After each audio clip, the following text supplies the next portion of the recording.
Hi, I'm Andrew, Hi, I'm Wesley. And I'm Evan. and we'll be discussing about the mathematical concept of the Wronskian. So there are a couple of things we need to know before discussing the Wronskian to better our understanding of it. The first of which is linear independence. So let's say you're given a linear combination that is set equal to the zero vector, kind of like what we have here. If the only way for this to be a solution is when the constants, that C1, C2, are zero, this is a trivial solution, then the set of vectors, so all the V's, is said to be a fundamental set of solutions and linearly independent. The next concept is linear homogeneous equations, like the one up top, in which you have y's, and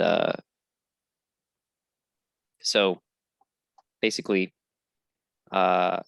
linear means that you can have y multiplied by a function of x, but y cannot be squared. Otherwise, it's not linear, but you can have y's derivatives. So y to the n, the first one, as you can see, this is a linear homogeneous equation. And we have it set equal to zero. So if it was non-homogeneous, f of x would, which is on the right-hand side of the equation, would not be equal to zero. It would be some constant or function of x. But solutions to these linear homogeneous equations depend on the nth order or the max derivative.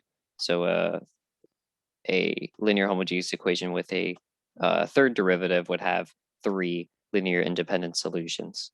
And these solutions can be written as a linear combination, like on the previous slide, which I've listed down here, which gives us the complete solution of the linear homogeneous equation.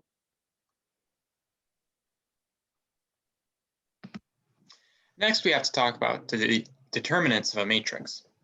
Now, real quick, the definition of a determinant is that it is a scalar value that describes some of the attributes of a square matrix. Now, that might seem a bit vague, but that's because the determinant is something that comes up a lot in linear algebra in some pretty odd ways. Some ways that are kind of hard to explain and you wouldn't expect, but for the purpose of this video, we'll describe the determinant as describing the linear dependence or independence of the rows in the matrix, because that's the main thing it's used for in linear algebra. Now, to find the determinant of a matrix, you first have to make sure the matrix is a square matrix. So it's 2 by 2, 4 by 4, 3 by 3, n by n. There are different methods for solving the matrices of different sizes. So here we have the method for solving a 2 by 2 matrix. You'll see that A11 gets multiplied by A22, which gets subtracted from A21 times A12.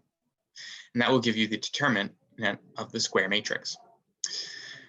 For a 3 by 3 matrix, it gets a little bit more complicated.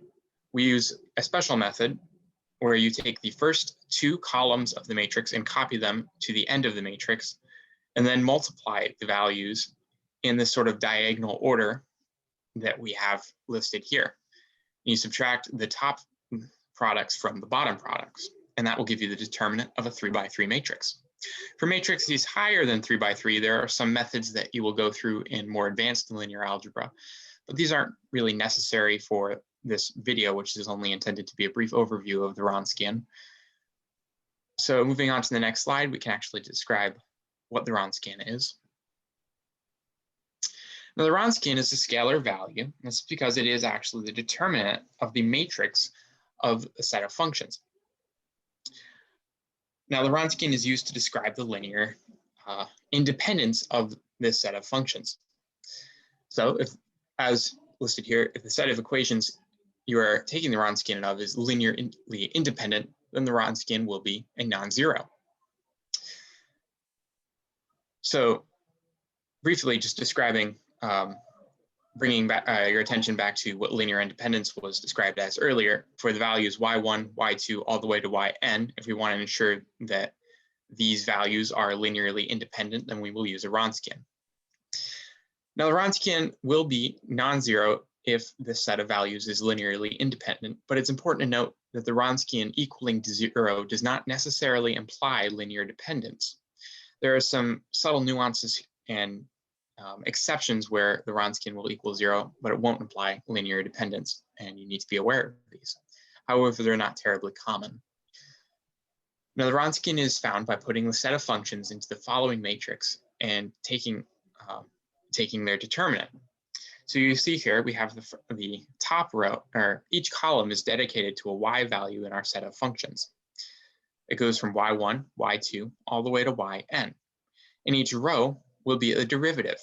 So it starts with the 0th derivative, then the first derivative, all the way to the n-1 derivative. And it goes n-1 to ensure that the matrix is a square matrix and we can actually take its determinant. Taking the determinant of this matrix will give you the Wronskian. That's all there is to it.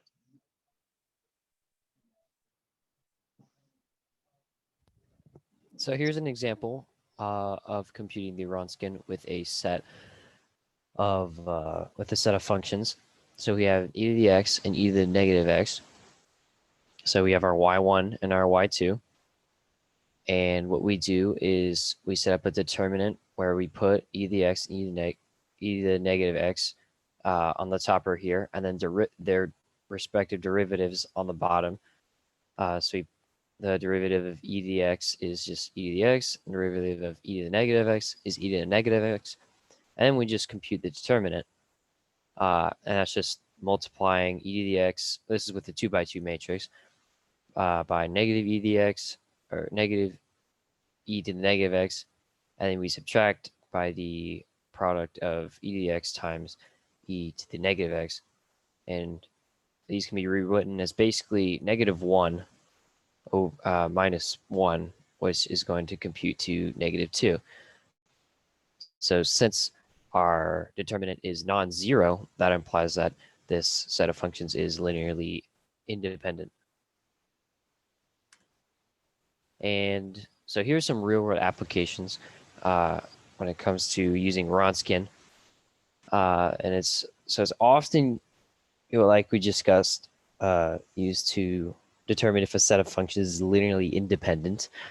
But it's also used a lot in differential equations in the method of variation of parameters. So here's a little block here that describes how to use variation of parameters.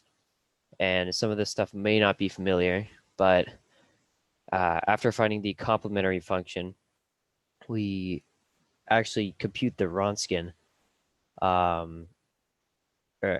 We would, in variation parameters, we compute the Wronskian, and then we just use like different forms of the Wronskian, where we have like W1 and W2, which is the basic form of like this right here, except W1 would have 0 here, but other than that, 0 in the Y1 position, but other than that, look like just the normal Wronskian. And then W2 would be this top left here would be 0, but then it would also, and then everywhere else it would look like the normal Wronskian.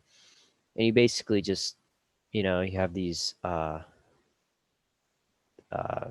just these placeholders here where you define u as u prime, and then you just, for your particular solution, you need u1 and u2. So you would just take the integral of whatever the Wronskian, Wronskian 1 and Wronskian 2 over just the normal Wronskian. It's weird, but it's you can end up finding the particular solution, and that would just be what your general solution would be your particular solution plus your complementary solution that you solved earlier. But you would need to know differential equations for that. That's just how you would solve just a beta of a differential equations using variation of parameters. So like, what is this used for in real life? Well, differential equations can be used to represent like mass spring systems. So like this would be a form of a differential equation where we'd have like mass, like M would represent mass, beta would represent your dampening force, and K would represent your spring constant. Dampening constant. Dampening constant, yes, excuse me. and that can be used for like any mass spring system, lots of mass spring systems, including like car suspension. And separate from that, differential equations are also can be used to represent LRC circuits, which are circuits with inductors, resistors, and capacitors. So like here's a conductor, here's a resistor, here's an inductor. It's a capacitor. Yeah, did I say? Okay, yeah, this is a capacitor. Yeah, my bad. But then the differential equation would again sort of look like this, where we have a function of some defined variable here. Instead of m, beta, and x like we have up here, we just have the induction constant, the resistance and the capacitance, and q here would represent charge. And solving the differential equation for this mass spring system would give a distance equation for the mass spring system, and then solving the differential equations or for the general solution would give us charge as a function of time. So yeah, so these both car suspension and lots of other mass spring systems and LRC circuits or LRC series circuits can be modeled as differential equations and solved using variation of parameters. Which uses the Wronskian. Yes. And with that concludes our slide and our presentation on Wronskian.